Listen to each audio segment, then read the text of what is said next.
5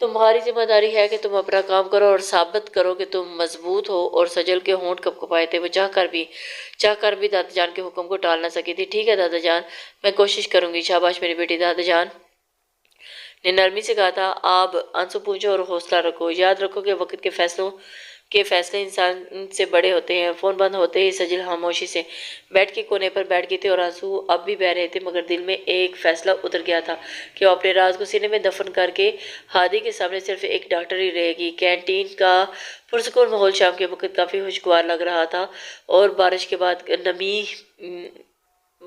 نمی ہوا میں بسی ہوئی تھی۔ چند ڈاکٹرز اور نرسیں الگ الگ میزوں پر بیٹھے تھے، مگر ایک کونے والی میز پر ڈاکٹر فرقان اور ڈاکٹر سجل موجود تھے۔ دونوں کے درمیان دوستانہ ماحول تھا۔ سجل نے چائے کا کپ ہاتھ میں لیتے ہوئے فرقان کو نیم ہفکی سے دیکھا۔ تمہیں پہلے سے پتا تھا کہ نہ کہ وہ واپس آنے والا ہے؟ لہجے میں صاف ناراضگی جھلک رہی تھی۔ نہیں، مجھے پتا ہوتا تو تم سے کیوں چھپاتا؟ فرقان نے معصوم بننے کی اداکاری کی تھی۔ اب تم مجھ سے جھوٹ بولو گے؟ سجل نے آنکھیں گھمائی۔ ہاں دادا جان نے مجھے بتایا تھا کہ لیکن سجل ہم نہیں چاہتے تھے کہ تمہیں پہلے سے خبر ہو۔ ہمیں ڈر تھا کہ تم اور زیادہ پریشان ہو جاؤ گی۔ فرقان کا ہلکا سا مسکرا کر بولا۔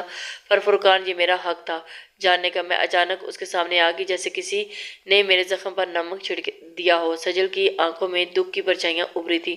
تمہیں ہم سب کا سہارا ہے، تم اتنی کمزور نہیں ہو جتنی خود کو سمجھتے ہو۔ 5 سالوں میں تم نے خود کو ثابت کیا اور اب ایک شخص کی واپسی تمہیں توڑ نہ دے۔ فرقان نے نرمی سے کہا۔ تمہیں تو سب آسان لگتا ہے فرقان، پر میرے لیے یہ سب زندہ جلنے کے برابر ہے۔ سجل نے تلخ مسکراہٹ چہرے پر سجائی۔ فرقان نے کچھ کہنے کے لیے لب کھولے ہی تھے کہ سامنے کے کونے سے ایک نگاہ مسلسل ان دونوں پر جمی ہوئی تھی۔ میر ہادی وہ کافی کے کپ کے ساتھ ہی ایک اور میز پر بیٹھا ہوا تھا، مگر اس کی آنکھیں بار بار اس کونے کی طرف اٹھ رہی تھی جہاں سجل اور فرقان بیٹھے ہوئے تھے۔ سجل کے لبوں پر آتی مسکراہٹ، اس کی آنکھوں کی چمک اور فرقان کے ساتھ اس کی بے تکلفی سب ہادی کے دل میں عجیب سی خلش پیدا کر رہے تھے۔ یہ سب کیوں؟ مجھے سب سے مختلف لگ رہی ہے۔ اور اس کی آنکھوں کی گہرائی میں جو سکون تھا وہ کسی کو بھی قید کر سکتا تھا۔ ہادی نے نظریں پھیرنے کی کوشش کی مگر دل نے اجازت نہیں دی تھی۔ وہ ضبط کرتے ہوئے خود سے بولا تھا، یہ صرف ایک جونیئر ڈاکٹر ہے بس۔ اور اس نے خود کو سمجھایا تھا، مگر دل اس بات سے انکاری تھا۔ اور اسی لمحے سجل نے فرقان سے کہا تھا، کبھی کبھی سوچتی ہوں فرقان، اگر وہ دن میری زندگی میں نہ آتا تو شاید میں ایک عام سی خوشحال لڑکی ہوتی۔ اور اب تو لگتا ہے کہ خوشیاں ہمیشہ کے لیے مجھ سے روٹھ چکی ہیں۔ فرقان نے اس کا ہاتھ تسلی کے لیے ہلکا سا دبایا تھا اور کہا تھا، ایسا مت کہو سجل، شاید وہ وقت دور نہیں جب تمہاری زندگی میں روشنی لوٹا آئے گی۔ اور یہ منظر ہادی کی آنکھوں میں کانٹے کی طرح چبھا تھا۔ وہ سختی سے اپنی کرسی پر بیٹھا رہا مگر دل کے اندر کوئی طوفان اٹھنے لگا تھا۔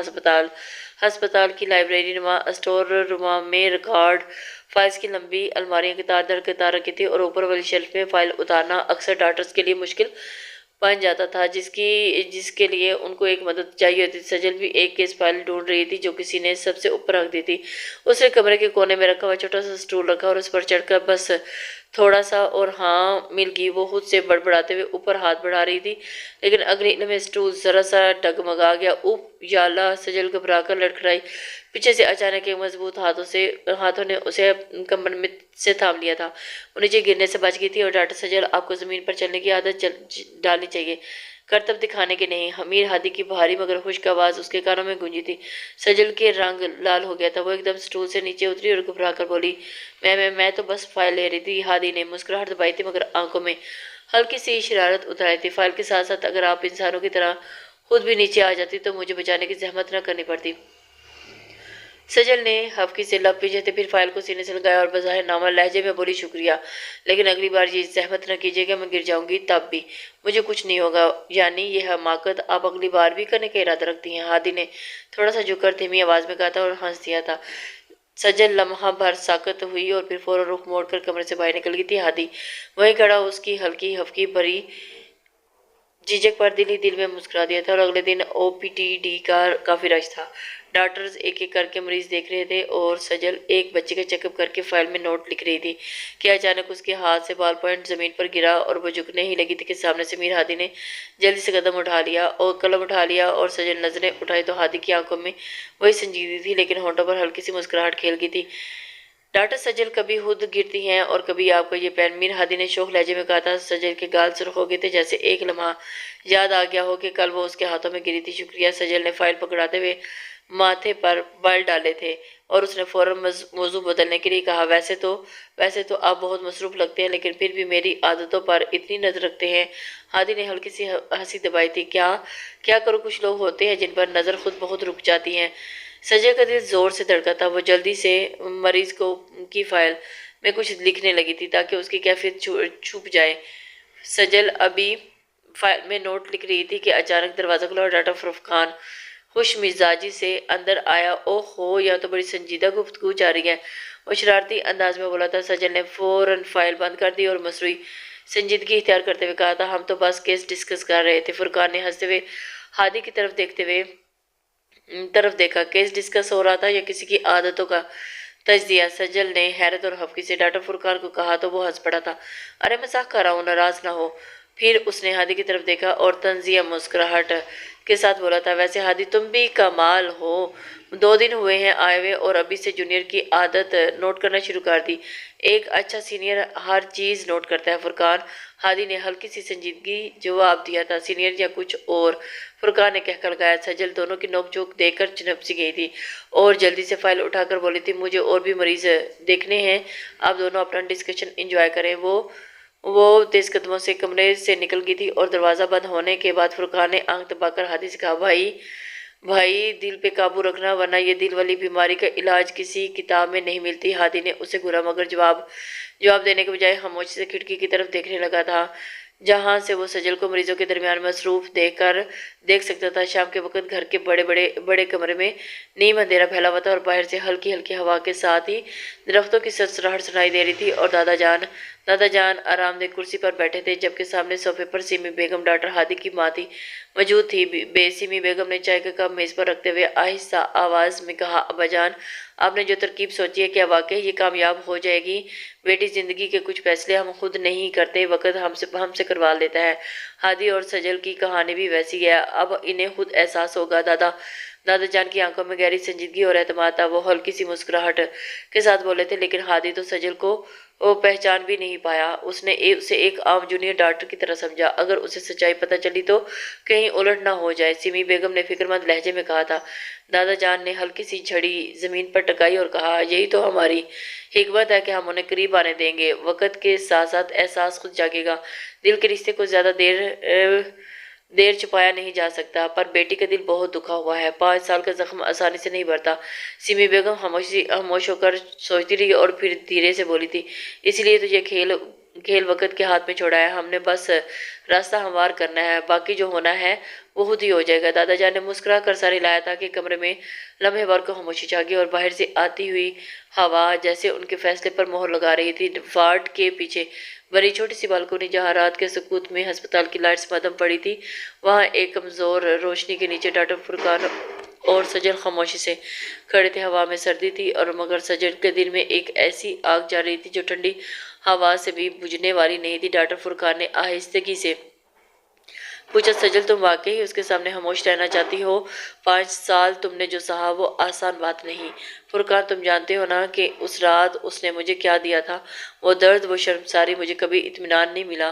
میں نے سب کچھ سہ لیا۔ وہ جانتا تھا کہ میری ماں کا کچھ عرصہ پہلے انتقال ہوا تھا اور میں کم عمر تھی، میرے پاس کوئی سہارا نہیں تھا، اور میری شادی بھی تو اسی سے زبردستی ہوئی تھی نا، لیکن میں نے اسے قبول کیا، پڑھائی کی، اپنی جگہ بنائی، اور اب وہ واپس کیوں آیا؟ اب مجھے اس کی ضرورت نہیں ہے، مجھے اس کی ضرورت 5 سال پہلے تھی۔ وہ افسردہ تھی، میں چاہتی ہوں کہ وہ جو میں نے برداشت کیا ہے اب اسی طرح وہ بھی برداشت کرے۔